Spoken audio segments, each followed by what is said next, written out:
Salmo capítulo 23, versículo 4. Ainda que eu ande pelo vale da sombra da morte, não temerei mal nenhum, porque tu estás comigo. Vamos ler mais uma vez?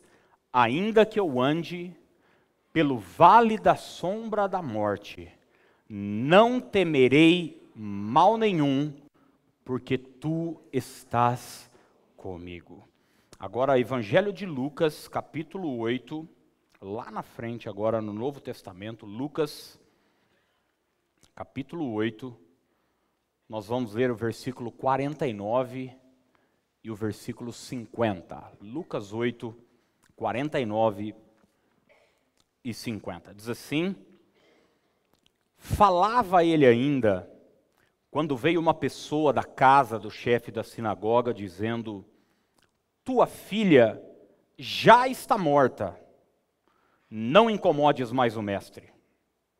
Mas Jesus, ouvindo isso, lhe disse: não temas, crê somente, ela será salva. Lê mais uma vez. Falava ele ainda quando veio uma pessoa da casa do chefe da sinagoga, dizendo: tua filha já está morta. Repita isso comigo, diga: tua filha já está morta. Repita agora comigo, diga: não temas, crê somente, ela será salva.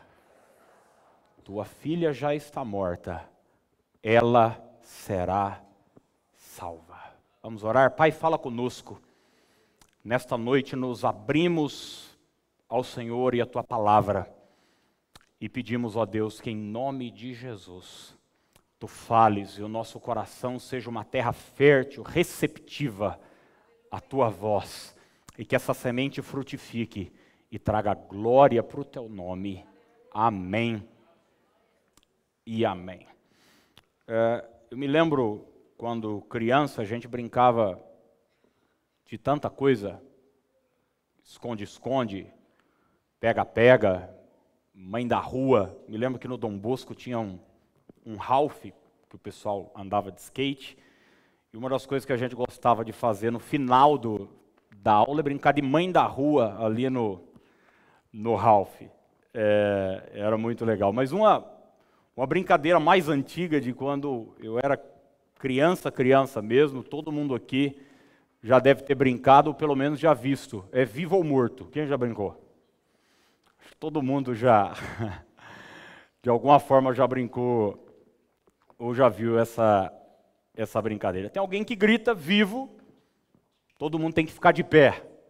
Daqui a pouco alguém grita morto, todo mundo tem que abaixar. E quem ficar por último vai perdendo e vai saindo do jogo. Enquanto isso é uma brincadeira, é legal. Mas e quando isso se torna uma realidade na sua vida? Nesses últimos 50 dias, parece que eu estava brincando de vivo ou morto. De vez em quando, algumas vozes externas, muitas vezes algumas vozes internas, outras vezes algumas imagens me diziam: vivo, vai dar certo, você vai sair dessa, você vai ficar de pé. Mas de repente, uma outra situação dizia: morto, está tudo acabado.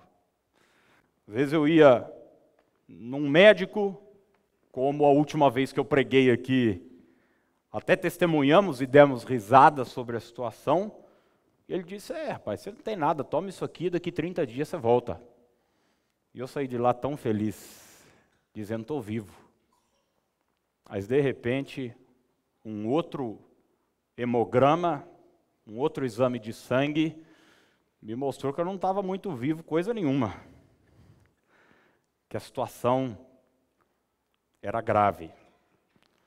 Eu me lembro de quando no dia em que fiz minha internação, já pela manhã eu fui fazer um exame de imagem, no abdômen que a gente faz, e o camarada que foi fazer o exame lá me perguntou, mas você está aqui para quê? Eu falei, suspeita de leucemia. Ele falou, rapaz, tem nada não, seu baço tá bom, se fosse, você já estava inchado e tal, e não sei o quê. E eu saí de lá numa felicidade. Eu não tinha dormido aquela noite inteira, ansioso, preocupado, em pânico. E de repente eu ouvi a palavra daquele homem, que não é especialista, não é hematologista, não é nada. Ele só falou, seu baço não está inchado. Eu falei, estou vivo. De repente, eu vou à tarde no C1. Eu não fazia muita ideia do que era ali no Hospital da Cana. E chego lá, na porta tem um adesivo, Centro de Oncologia. Eu disse, estou morto. Eu cheguei lá vivo, de pé. Centro de Oncologia. A primeira imagem que eu vejo é de uma senhora sentada com a máscara. Eu falei, estou morto mesmo. Daqui a pouco eu me sento, a Dani se dirige até a secretária, sai uma senhora careca de dentro da porta que eu ia entrar. Falei, eu acho que eu estou morto. E eu começo a chorar, não perco o controle emocional e daqui a pouco sai uma mulher de peruca. Tudo ao meu redor dizia, a brincadeira acabou, você tá morto.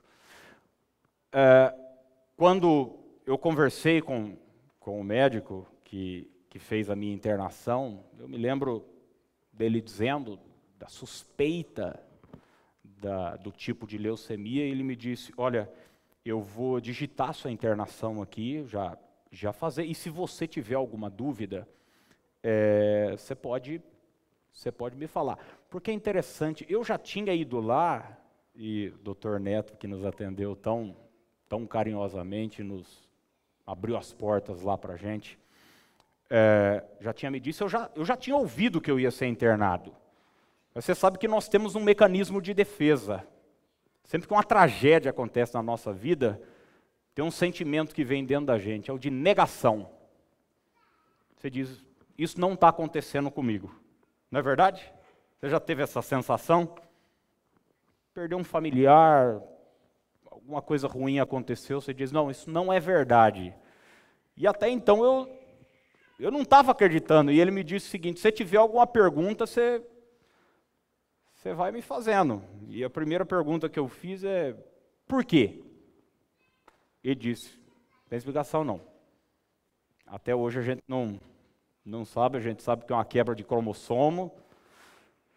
E daí eu falei, bom, então doutor, eu vou sair daqui, vou para casa, fazer minha mala, tomar um banho, arrumar as coisas, vou ficar internado e vou para a Unimed. Ele disse, não, você não vai para casa, você vai direto para o hospital.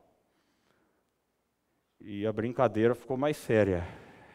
É como se uma voz me dissesse mais uma vez, você está morto. Isso não é exclusividade minha. Todos nós na jornada da nossa vida, num momento ou no outro, vemos um cenário que nos diz, vai dar tudo certo. As coisas são favoráveis. Mas de repente parece que tudo muda. E aquilo que você acreditava que iria dar certo, agora uma voz ou externa ou interna te diz, não vai dar certo, acabou para você. É assim na nossa família, é assim na nossa vida profissional, é assim no nosso ministério, é assim na nossa saúde física ou emocional, e é isso que Jairo estava passando aqui nesse texto. Ele está com a sua filha enferma em casa, ele vai atrás de Jesus, e quando ele chega até Jesus, Jesus preocupado, afinal de contas sua filha está à beira da morte, mas quando Jesus diz que vai até a casa dele, eu penso que uma luz se acendeu dentro de Jairo, e disse, vivo, tem esperança, tem uma saída, Jesus está indo na minha casa. Mas de repente, no meio do caminho, a brincadeira vira para o outro lado. E chega uma notícia lá da casa de Jairo dizendo: não incomodes mais o mestre, tua filha está morta. Eu quero falar com você hoje sobre como se manter vivo num ambiente de morte. Como se manter vivo num ambiente de morte. Quando tudo ao meu redor, quando as vozes, quando os diagnósticos, quando as minhas emoções, quando a opinião dos outros, quando aquilo que eu vejo, sinto, ouço, me diz acabou, como continuar? Como me manter vivo quando tudo diz que é o fim? São 3 coisas que eu anotei e eu quero orar com você. A primeira coisa, não desgrude de Jesus. Você pode dizer isso para quem está do seu lado? Diga: não desgrude de Jesus. Sabe, muitas coisas aconteceram nessa jornada de Jairo até chegar à sua casa. Uma mulher hemorrágica chegou e o tempo parecia ser inimigo de Jairo, porque você vai ler o texto, você imagina, você tem pressa. Você largou alguém doente em casa e Jesus está indo, de repente chega uma outra pessoa com outra necessidade. Já cortaram sua vez na senha ou não? Você está com a senha 83. Daí chama 82, depois chama 84. Já aconteceu isso com alguém aqui ou não? Você fala: pô, mas não é possível. E daqui a pouco aquela mulher começa a conversar com Jesus e contar toda a verdade. Toda a verdade de 12 anos. Você já imaginou? Como é que estava o coração de Jairo? Informações ruins chegavam. Quando ele chega na sua casa, tem um velório pronto. Tem pessoas chorando. Tem pessoas desesperadas. Tudo ao seu redor mudava. Mas tem uma coisa: em nenhum momento Jairo se afastou de Jesus. Sabe, existem pessoas que, ao primeiro sinal de dificuldade, elas viram as costas para Deus. Probleminha, ela diz: de que vale servir a Deus? Quem é do mundo, tudo dá certo. Os ímpios têm uma vida boa, e a gente está na igreja, e a gente está fazendo as coisas direito, etc. e tal. De que adianta? De que adianta? O primeiro sinal de uma dificuldade, um problema, vira as costas para Deus, mas Jairo permanece firme ao lado de Jesus. Eu quero dizer para você, eu não sei o que está acontecendo com a sua vida, talvez sua saúde esteja prejudicada, talvez a sua família esteja de ponta cabeça, sua vida profissional esteja difícil, talvez a grana está faltando, mas não deixe a presença de Deus por nada. Sabe, Davi é o grande exemplo de saúde espiritual. Não é à toa que Davi é conhecido como homem segundo o coração de Deus. E você vai ver que Davi, em cada momento da sua vida, nos bons, nos maus, nos favoráveis, nos desfavoráveis, em toda e qualquer situação, Davi está de mãos dadas com Deus. Quando ele vai encarar Golias, sua grande batalha, ele diz: eu vou contra ti, em nome do Senhor dos exércitos. Quando ele é perseguido por Saul durante mais de uma década, é nesse momento onde ele escreve seus salmos mais lindos, como um deles: na minha angústia, eu clamei ao Senhor. Em todo tempo eu louvarei ao Senhor, o seu louvor estará continuamente nos meus lábios. Quando Davi sofre sua maior derrota em Ziclag, ele chega com seu exército de 400 homens e a família não estava em casa. Imagina você chegar na sua casa, sua família não está lá. A casa está queimada, os bens foram levados, tudo acabou para Davi. Se isso não bastasse, seus amigos, as pessoas que andavam ao lado dele, começam a o culpar pelo que tinha acontecido e pegam em pedras para apedrejar Davi. Mas a Bíblia diz que nesse momento Davi se reanimou no Senhor. Davi encontrou forças em Deus. Todos viraram as costas para ele, mas Deus continuou com a mão estendida ao seu servo. É interessante que até quando Davi peca, por uma escolha pessoal, se deita com uma mulher que não é a sua, manda matar depois o marido dessa mulher de uma maneira muito clara, até nesse momento, onde qualquer pessoa poderia dizer, esse cara é louco, esse cara é do diabo. A Bíblia diz que Davi vai para o altar e diz, tem misericórdia de mim, ó Deus. Salmo 51, ele diz, cria em mim, ó Deus, um coração puro e renova dentro de mim um espírito reto. E a coisa mais linda desse salmo são as próximas palavras de Davi no Salmo 51, porque isso era um escândalo, ele era o rei, mas ele não estava preocupado com a sua reputação, ele não estava preocupado com o que as pessoas à sua volta iam pensar, ele não estava preocupado em alguma possível punição da sociedade, das pessoas do seu povo ou do exército, não, ele diz, não me lances fora da tua presença, nem retires de mim o teu espírito. Tudo que Davi queria preservar naquele momento da sua vida era a presença de Deus. Não abra mão da presença de Deus, não desgrude das mãos de Jesus.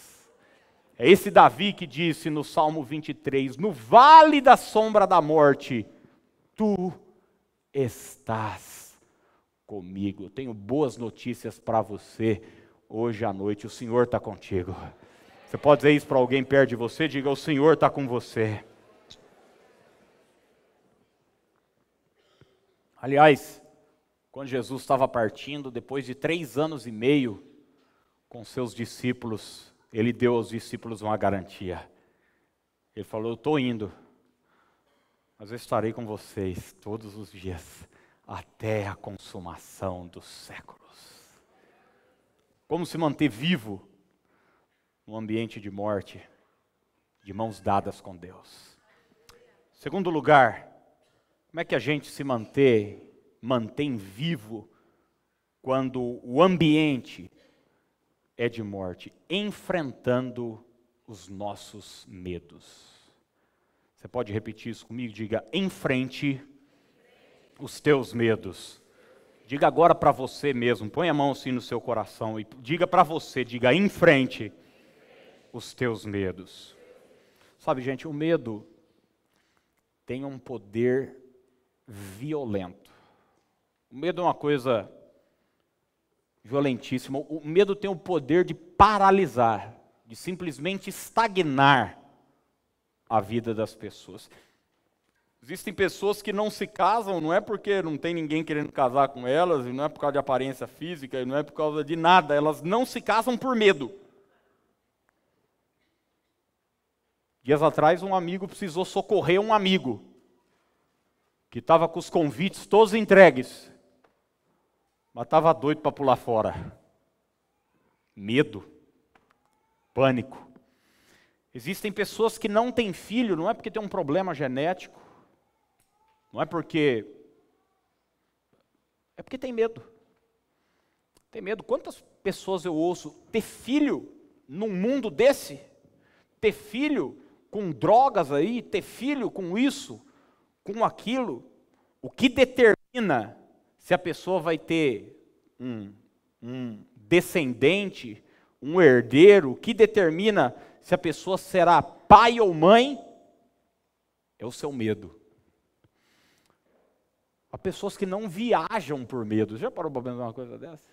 Eu tenho um casal de amigos, Eles têm uma condição financeira muito boa, muito boa. E eu estou vendo que sempre as viagens deles não condiz com a conta bancária deles. É sempre umas viaginhas meia boca. E eu estou olhando, eu falei, mas não fomos num negócio aqui, num hotel ali, não sei o que e tal. Daí um dia, eles dizem, Aquiles, eu não sei o que fazer com a minha mulher não. Eu ano passado queria dar uma viagem para Cancún, para minha mulher, mas quem faz essa mulher entrar num avião? Ela disse para mim, eu não entro. Eu digo, é Deus, o Senhor dá asa para quem não sabe voar.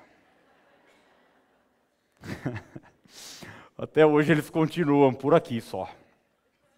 Só por aqui, eu com raiva e inveja. Obviamente. Porque, enfim, deixa para lá. Mas não viajam por causa de medo. Tem gente que não presta concurso por causa de medo. Tem gente que não persegue seus sonhos por causa de medo. Medo de não dar certo. Medo do que a família vai pensar. Medo do que o meu pai possa isso, aquilo. Minha mãe não sei o quê. Os meus críticos possam falar. Mas quando a notícia da morte chega até Jairo, as palavras de Jesus são simples, diretas e objetivas. Não temas. Não temas. Jesus não fez uma retórica, Jesus não disse para Jairo, rapaz, não, fica tranquilo. Não, Jesus diz, não tenha medo. A Joyce Meyer diz que o medo é simplesmente fé no que o diabo diz. Vou repetir, o medo é simplesmente fé no que o diabo diz. Tem gente que acha que o medo é contrário da fé. Não, o contrário da fé é incredulidade. O medo, ele é tão sacana que ele faz uso da fé. O medo é um tipo de fé, mas é uma fé direcionada para coisa ruim. Direcionada para o negativo. Direcionada para aquilo que Satanás me disse. Ô, gente, o medo é criativo demais, porque se você acha que o Walt Disney é criativo, que o Washington Oliveto é criativo, é porque você nunca viu alguém com medo, porque o medo ele cria cenários inexistentes. O cara está em casa, feliz da vida, chegou do trabalho, de repente ele assiste o Jornal Nacional. E aquele cenário econômico que o William Bonner coloca para a gente, o cara já diz, rapaz, eu acho que, eu não sei se a empresa aguenta não. Vai ter corte. Vai ter corte, eu estou achando que minha sessão lá vai ser, nós vamos ser o primeiro. E daí ele que foi para casa bem, estava tudo certo. Ele deita a cabeça no travesseiro, imaginando no outro dia, chegando no RH, sendo chamado. Ele se vê subindo as escadas por RH. Nada disso aconteceu, nada. Mas o medo faz imaginar. Ele já vê a pessoa do outro lado da mesa pedindo desculpa. Gostamos de você. Gostamos do seu trabalho. Mas infelizmente, você viu a alta do dólar? Você viu o preço, o euro, quanto é que está? Então a gente vai ter que fazer um corte. E daqui a pouco esse mesmo cara que já se viu sendo despedido, ele se vê na escola dos filhos e pedindo compreensão para a diretora, que ele vai precisar tirar os filhos daquela escola e colocar numa escola pública. Afinal de contas, a situação está complicada e daqui a pouco ele já se vê desmarcando uma viagem que ele estava planejando, nada aconteceu, mas o medo o faz acreditar em tudo isso. O medo é assim, é a fé na coisa ruim, é a fé naquilo que o diabo está falando. É interessante que antes de mudar o cenário externo, Jesus muda o cenário interno. Eu acho lindo, por exemplo, em Mateus 14, Jesus, é o texto onde ele anda sobre as águas, tem uma tempestade, os discípulos estão no barco, e ao se aproximar daquele lugar, os discípulos estão em pânico, a Bíblia diz que eles estão gritando de medo, a ponto de ao verem Jesus, eles conhecem Jesus, eles andam com Jesus há anos, olha como é que é o medo, gente. Você sabe, o medo transforma uma toalha em cima de um abajur no Gasparzinho, sei lá, no Chuck, no que você possa imaginar. E eles olham para Jesus, que eles conhecem, e dizem o quê? É um fantasma. É um fantasma. E é curioso que você vai ler o texto e você vai ver que Jesus, antes de tranquilizar o vento e o mar, ele tranquiliza os discípulos. Antes de mudar o lado de fora, Jesus muda o lado de dentro. Antes de mudar o cenário externo, Jesus procura mudar o cenário interno. Ele chega para os discípulos no mar da Galileia e diz: tem de bom ânimo, sou eu, não temais. Você vai ver na Bíblia, sempre que Deus dá uma missão para alguém, suas palavras são: não tenham medo. Foi isso que ele disse para Josué, que precisava substituir Moisés. Ele chega para Josué no capítulo 1 e diz: não temas, nem te espantes, ser forte e muito corajoso. Ele chega para Abraão em Gênesis 15 e diz: não temas, eu sou o teu escudo. Não tenha medo, Abraão. Quando ele chama Pedro, e Pedro se vê diante de uma situação completamente perplexa para ele, sem explicação, Jesus diz para ele: Simão, não temas, doravante serás pescador de homens. Gente, só existe um jeito de nós vencermos o medo, e sabe qual é? Enfrentando. Enfrentando. Enfrentando. Talvez você viva hoje com alguns fantasmas à sua volta, dentro de você.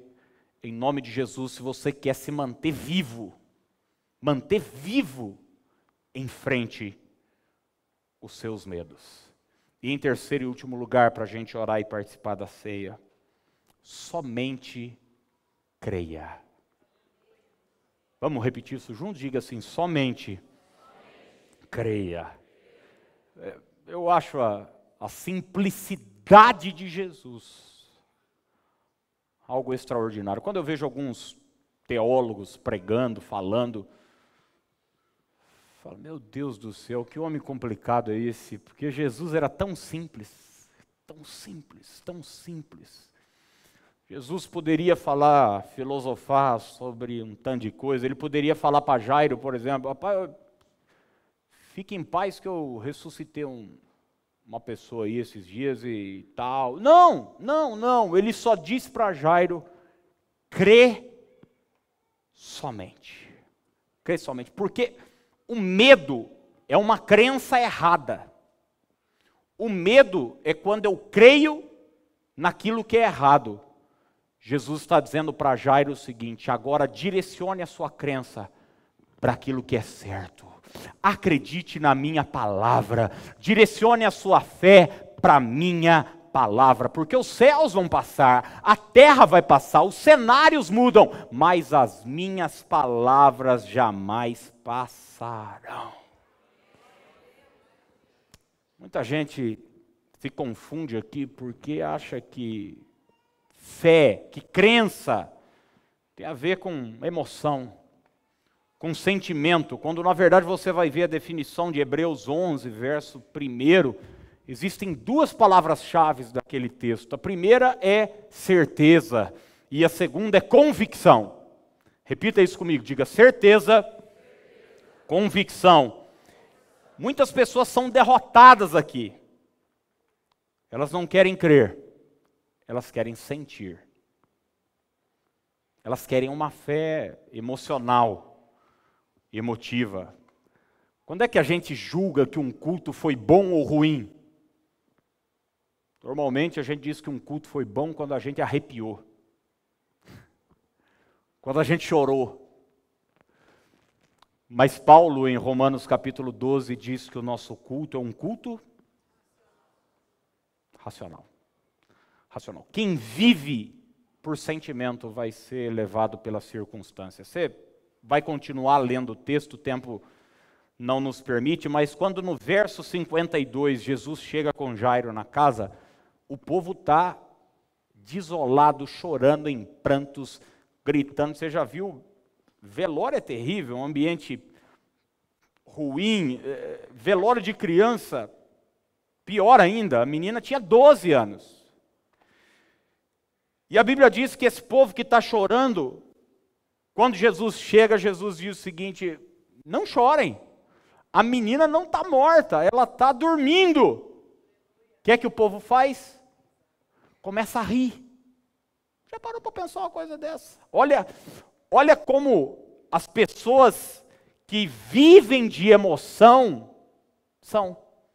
Uma hora estão rindo, outra hora estão chorando. Começaram a rir no velório das palavras de Jesus. Quando o ambiente é de morte, nada é mais importante do que ter uma fé sólida, do que ter convicção, do que ter certeza. Sabe por quê, gente? Eu gosto de arrepiar nos cultos também. Eu gosto de chorar quando eu ouço um louvor legal.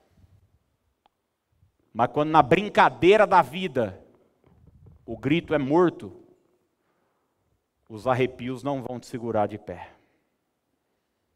Os choros não vão te segurar de pé.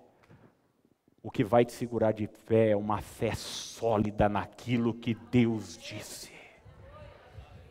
O ambiente diz, acabou. A palavra de Deus diz, vai continuar. O quadro diz, sua família acabou, mas a palavra de Deus diz, crê no Senhor Jesus, será salvo tu e tua casa. O ambiente à sua volta diz, você vai falir. Mas o Senhor diz, eu nunca vi um justo mendigar o pão. É uma fé sólida, convicta, que vai nos manter de pé no dia mau. O que Paulo tinha, gente? É o que Paulo tinha. Paulo não vivia de arrepio. Paulo não vivia de sentimento. Ele diz, olha, minha vida foi uma luta, eu combati o bom combate. Eu completei a carreira. E sabe o que eu guardei? Eu só guardei uma coisa, eu guardei a minha fé. Ele está dizendo, eu guardei minhas convicções. Eu guardei minhas certezas, é com isso que eu fiquei, é isso que me manteve de pé o tempo todo, em cada prisão, em cada crítica, em cada falsidade entre pessoas do mal. O que me manteve de pé foi a minha fé num Deus que tudo pode. É o mesmo Paulo que diz, eu sei, certeza, sabedoria, eu sei em quem eu tenho crido. Eu sei em quem tenho crido. Você vai para a vida de Jó. Jó é o exemplo maior de sofrimento da Bíblia. Um homem que enterrou seus 10 filhos num dia, perdeu todo o seu patrimônio. A vida de Jó virou avesso. Do dia para a noite, de repente, ele perde sua saúde. Mas em meio a tudo aquilo, ele se levanta e diz, eu sei que o meu Redentor vive e ele vai me levantar. Ele não disse que sentia. Talvez se Jó naquele momento falasse dos seus sentimentos, a conversa ia ser outra. Talvez diz, eu sinto que tudo acabou. Eu até no hospital brincava com um amigo pastor, não podia receber visita, só visita religiosa, e demorava 5 minutos, o povo estava batendo na porta lá para arrancar a turma de dentro. E não pense que é tipo para eu contaminar a pessoa, é o contrário, viu? Às vezes a gente vê alguém de máscara e tal, você fala, esse cara está com coisa ruim para passar para mim. Não, é para você não passar para ela. E eu estava conversando sobre isso com um amigo, como é importante ter uma fé sólida em situações difíceis e ruins da vida, e de repente passou um corvo ali no janela. Eu falei, olha lá, ó. Quem vive de emoção, gente, qualquer imagem é um pânico. Você diz aí, vem me buscar. Acabou. Acho que ele chegou um pouquinho adiantado só. Miserável. Jó diz, eu sei que o meu Redentor vive. Lá no capítulo 42 ele diz, eu bem sei. Ele não disse que sentia. Ele não disse que suas emoções diziam isso. Não, ele disse, eu bem sei que tudo podes e nenhum dos teus planos podem ser frustrados. Talvez hoje à noite, esse jogo que é a vida, você tenha ouvido algumas vozes te dizendo morto. E talvez isso tenha causado em você pânico, tristeza, preocupação, porque você vê a sua família, que você tanto sonhou, se desmoronando, indo ao chão. Quem sabe a empresa que você tanto lutou, sonhou, acreditou, aquilo que você vê hoje, o quadro à sua volta te diz, acabou para vocês. Quem sabe você chegou aqui pensando que o seu ministério acabou, que sua vida espiritual acabou, mas eu quero dizer para você o que Jesus disse para Jairo naquele dia, não temas. Crê somente, a salvação vai acontecer. Deus é poderoso para mudar o quadro. Deus é poderoso para te colocar de pé. Quando a vida quis te jogar no chão, quando Satanás quis te ver no chão, Jesus é poderoso para te levantar. Eu gostaria nessa hora de orar por você, assentado mesmo, eu quero que você feche seus olhos.